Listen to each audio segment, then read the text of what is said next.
Hello friends, welcome back to Pink's Kitchen Tamil. இன்னைக்கு நம்ம lemon jelly எந்த food கலரும் இல்லாம எப்படி செய்யறதுன்னு தான் பார்க்க போறோம்.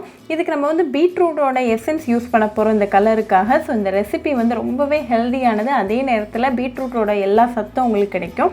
ரொம்பவே டெலிஷியஸா இருக்கும். ஈஸியான ரெசிபி. சோ இந்த ரெசிபியை பார்க்கறதுக்கு முன்னாடி இதுக்கு தேவையான பொருட்கள் என்னென்னன்னு பார்த்துட்டு வந்துடலாம்.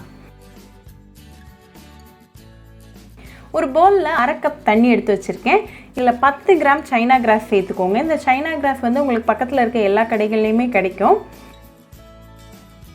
இத நல்லா mix பண்ணி விட்டுட்டு இது ஒரு 10 நிமிஷம் அப்படியே இருக்கட்டும்.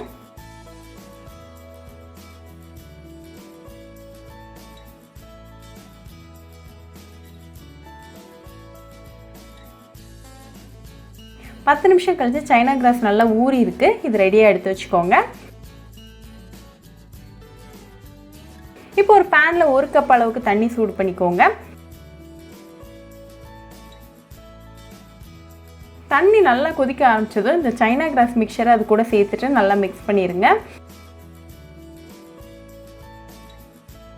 இந்த சைனா கிராஸ் கம்ப்ளீட்டா கரையிற வரைக்கும் நல்லா கலந்து விட்டுருங்க. ஒரு 5 மினிட்ஸ் போல மீடியம் ஃப்ளேம்ல கலந்து விட்டுட்டே இருங்க. இப்போ 5 மினிட்ஸ்ல சைனா கிராஸ் நல்லா கம்ப்ளீட்டா கரைஞ்சாச்சு. சோ இந்த ஸ்டேஜ்ல 1/4 கப் அளவுக்கு சர்க்கரை, இது ஒரு 150 கிராம்ஸ் இருக்கும்.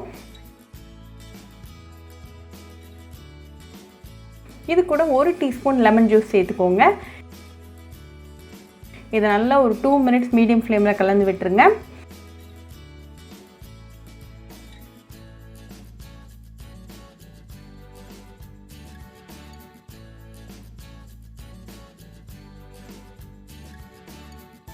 இப்போ நல்லா கொதிச்சிட்டு இருக்கு. சோ இந்த ஸ்டேஜ்ல 1 டீஸ்பூன் அளவுக்கு பீட்ரூட் எசன்ஸ் சேர்த்துக்கோங்க. இது ஒரு நல்ல ஒரு நேச்சுரல் கலரை உங்களுக்கு கொடுக்கும். எப்பவுமே இந்த ஃப்ரூட்ஸ் அண்ட் வெஜிடபிள்ஸ்ல இருந்து எக்ஸ்ட்ராக்ட் பண்ணக்கூடிய நேச்சுரல் ஃபுட் கலரே சேர்த்துக்கோங்க.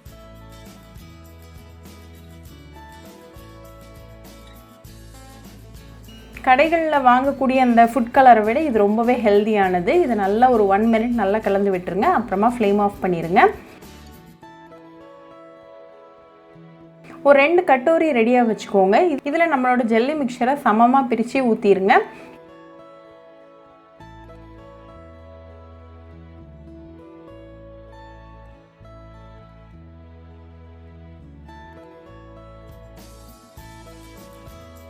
இது ஒரு 2 மணி நேரம் அப்படியே இருக்கட்டும்.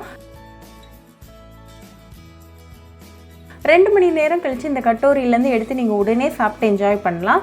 உங்களுக்கு இது ஜில்லுன்னு வேணும்னா நீங்க ஃப்ரிட்ஜ்ல கொஞ்ச நேரம் வச்சுட்டு அப்புறமா கூட சாப்பிடலாம். இது உங்க இஷ்டம் தான். இப்போ நமக்கு சுவையான லெமன் ஜெல்லி சூப்பரா ரெடி ஆயாச்சு. மேல கொஞ்சமா சுகரை தூவிட்டு உங்க ஃபேமிலி அண்ட் ஃப்ரெண்ட்ஸ் கூட சாப்பிட்டு என்ஜாய் பண்ணுங்க.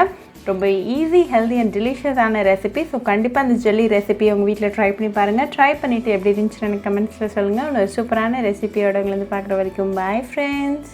உங்களுக்கு இந்த வீடியோ பிடிச்சிருந்தா லைக் பண்ணுங்கள், ஷேர் பண்ணுங்கள், கமெண்ட் பண்ணுங்கள் அண்ட் மறக்காமல் சப்ஸ்கிரைபும் பண்ணிடுங்க. கூடவே பக்கத்தில் இருக்க பெல் ஐக்கானையும் கிளிக் பண்ணிக்கோங்க. அப்போ தான் நான் போடுற வீடியோஸ் எல்லாம் உங்கள் நோட்டிஃபிகேஷனில் வரும். உங்களுக்கு ரெசிபிஸ் இங்கிலீஷில் பார்க்கணுன்னா பிங்க்ஸ் கிச்சன் சேனலை பாருங்கள். சேனலோட லிங்க் நான் அந்த டிஸ்கிரிப்ஷன் பாக்ஸில் கொடுக்குறேன். மறக்காமல் செக் பண்ணுங்கள். இன்னொரு இன்ட்ரெஸ்டிங்கான ரெசிபியோட உங்களை பார்க்குற வரைக்கும் பாய் ஃப்ரெண்ட்ஸ்.